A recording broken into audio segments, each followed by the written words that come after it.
महाराष्ट्राचे प्रसिद्ध पर्यटन स्थळ असलेल्या माथेरानमधून या क्षणाची एक अत्यंत मोठी आणि प्रशासकीय वर्तुळात खळबळ उडवून देणारी बातमी समोर येत आहे. माथेरानमधील ब्रिटिशकालीन शासकीय जमिनींचा गैरवापर, अटी शर्तींचे उल्लंघन आणि इको सेन्सिटिव्ह झोनमधील अनधिकृत बांधकामांची चौकशी करण्यासाठी महाराष्ट्र शासनानं अखेर एक मोठी हाय लेव्हल कमिटी स्थापन केली आहे. राज्य शासनाच्या महसूल विभागानं 14 जुलै 2026 रोजी या संदर्भातील अधिकृत शासन आदेश जारी केलाय. कोकण विभागीय आयुक्तांच्या अध्यक्षतेखाली ही उच्चस्तरीय चौकशी समिती काम करणार आहे.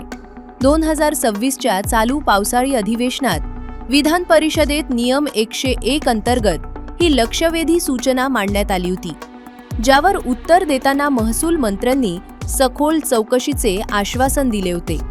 या समितीच्या रडारवर माथेरानमधील तब्बल 514 ब्रिटिशकालीन भाडेपट्टे असणार आहेत. यामध्ये 255 निवासी भूखंड आणि 259 बाजारपेठेतील भूखंडांच्या मूळ कराराची सखोल पडताळणी केली जाणार आहे. शासनाची पूर्व परवानगी न घेता जमिनींची परस्पर विक्री करणं, पोट भाडेपट्ट्यानं देणं किंवा निवासी जागेचा वापर थेट हॉटेल, रिसॉर्ट आणि लॉज सारख्या व्यावसायिक कामांसाठी करणं, अशा सर्व प्रकारच्या गंभीर नियमोल्लंघनाची चौकशी ही समिती करणार आहे.